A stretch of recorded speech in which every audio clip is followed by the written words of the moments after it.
এত সুন্দর সুন্দর রাইস কুকার। আপু আপনি বললেন ভাপা পিঠা বানানোর মেশিন দেখাবেন, এখন দেখি রাইস কুকার দেখাচ্ছেন। এটাতে তো আপনি 3 ধরনের কাজ করতে পারবেন। তাই নাকি? চাইলে ভাতও রান্না করতে পারবেন, হ্যাঁ, চাইলে তরকারিও রান্না করতে পারবেন, ওরে আল্লাহ, চাইলে ভাপা পিঠাও বানাইতে পারবেন। অস্থির। এখন শুধু শীত ভাপা চলে পিঠাই আসছে। না, স্টিম করে যে কোনো ধরনের পিঠা, যেটা আমরা বলি মেরা পিঠা, হ্যাঁ, গ্রামে যেগুলো থাকে হচ্ছে এইগুলো আপনি এখানে দিয়ে মানে যেগুলোর আসলে কি এই আপনার হাঁড়ির মধ্যে পানি দিয়ে এটার মধ্যে দিয়ে আপনি জাস্ট ঢাইকা রেখে দিবেন। এটা হচ্ছে মানে স্টিম করে রাখা যে কোনো জিনিস, যেগুলোতে আসলে স্টিমটা দরকার হয়, যেমন হচ্ছে ভর্তা করার জন্য। স্টিম বলতে আমরা যারা সচরাচর বাংলা মানে সহজটা বুঝি না তাদেরকে বুঝাই দিই, কোনো কিছু আপনি পানির ভাপে সিদ্ধ করবেন, পানির ভাপে সিদ্ধ করবেন, নিচে পানি দিবেন, উপরে এটা বসে আপনি দিয়ে দিবেন এবং এটার উপর দিয়ে এটা ঢেকে দিবেন, জাস্ট এটা স্টিম হয়ে যাবে।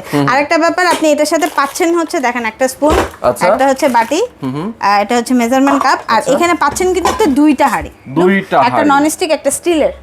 ননস্টিক এবং স্টিলের এটা কিন্তু মানে একটা ছোট ফ্যামিলির জন্য খুব পারফেক্ট একটা জিনিস। কারণ প্রথম কথা এটা তো ইলেকট্রিক, আপনি ভাত রান্না করতে পারবেন, চাইলে খিচুড়ি রান্না করতে পারবেন, চাইলে আপনি যে কোনো ধরনের পিঠা বানাইতে পারবেন জাস্ট একটা রাইস কুকারে।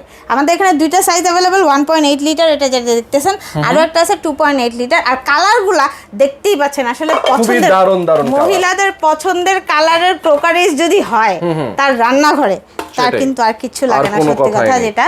তো আমার কাছে যে পছন্দের 3টা কালার আমার এখানে অ্যাভেলেবেল আছে, এগুলো খুবই ইউনিক, একেবারে লেটেস্ট রিচ করছে, যে কারণে আমি আজকে আপনাদেরকে এটা দেখাচ্ছি। চমৎকার। দর্শক যারা নিতে চান স্ক্রিনে দেখানো ফোন নম্বরে ফোন করবেন, আপনার বাসায় যত ধরনের রান্না আপনি সবকিছু এটা দিয়ে করতে পারবেন।